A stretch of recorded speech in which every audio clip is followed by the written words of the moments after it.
Assalamualaikum warahmatullahi wabarakatuh. Perkenalkan, nama saya Arma Wulandari. Saya dari PAI Reguler A sebesar 6.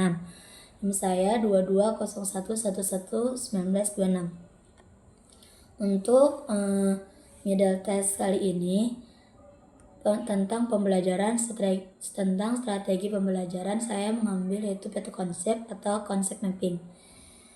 Konsep mapping ini adalah strategi pembelajaran yang membantu siswa untuk mengorganisasikan informasi dan menghubungkan konsep-konsep baru dengan pengetahuan yang sudah ada. Ini merupakan teknik visual yang efektif untuk memahami dan mengingat informasi kompleks. Berikut penjelasan lebih detailnya mengenai strategi pembelajaran peta konsep. Adapun yaitu yang pertama, prinsip dasar. Ini terbagi menjadi 4 bagian, yaitu membangun hubungan atau peta konsep berfokus pada pembangunan hubungan antar konsep. Konsep-konsep utama dihubungkan dengan garis dan kata penghubung, membentuk struktur hierarkis atau jaringan. Yang kedua itu representasi visual. Informasi disajikan secara visual, membuat materi pelajaran lebih mudah dipahami dan diingat. Yang ketiga, proaktif. Sistem terlibat aktif dalam proses pembelajaran, bukan hanya menerima informasi secara pasif. Dan yang terakhir yaitu fleksibilitas. Peta konsep dapat digunakan untuk berbagai mata pelajaran dan tingkat pendidikan. Itu ada juga langkah-langkah membuat peta konsep. Langkah-langkahnya itu yang pertama yaitu tentukan konsep utama atau identifikasi konsep utama yang akan dipetakan. Yang kedua, identifikasi konsep-konsep pendukung. Temukan konsep-konsep yang terkait dengan konsep utama. Buat hierarki, organisasikan konsep-konsep dalam hierarki dengan konsep utama di bagian atas dan konsep pendukung di bagian bawahnya.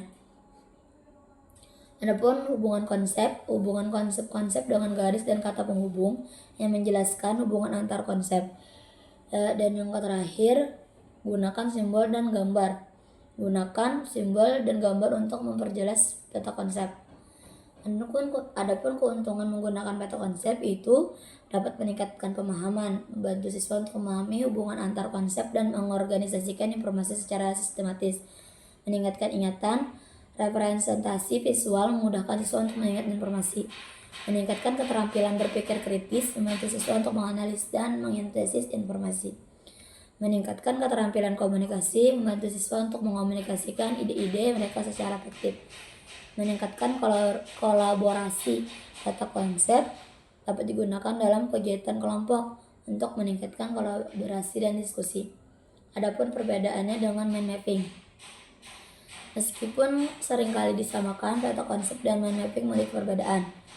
Peta konsep lebih terstruktur dan hierarkis, menekankan hubungan antar konsep, lebih cocok untuk mengorganisir informasi faktual dan konseptual. Mind mapping lebih bebas dan organik, menekankan pada ide-ide sentral dan cabang-cabangnya, lebih cocok untuk brainstorming dan penjelajahan ide. Adapun penerapan di Indonesia, khususnya Kalimantan Selatan, strategi peta konsep dapat diterapkan di berbagai tingkat pendidikan di Kalimantan Selatan, dari sekolah dasar hingga perguruan tinggi. Materi pelajaran yang beragam seperti sejarah lokal Kalimantan Selatan, geografi dan budaya daerah dapat dipelajari dengan efektif menggunakan peta konsep. Guru dapat menyesuaikan dengan konteks lokal dan bahasa daerah untuk meningkatkan pemahaman siswa. Adapun contoh penerapannya, misalnya dalam mempelajari sejarah Kerajaan Banjar, konsep utama yaitu Kerajaan Banjar dapat dihubungkan dengan konsep pendukung seperti Raja-Raja Banjar, kehidupan sosial ekonomi, dan hubungan internasional. Setiap konsep pendukung ini kemudian dapat diuraikan lebih lanjut dengan konsep-konsep yang lebih spesifik. Saja mungkin. Wassalamualaikum warahmatullahi wabarakatuh.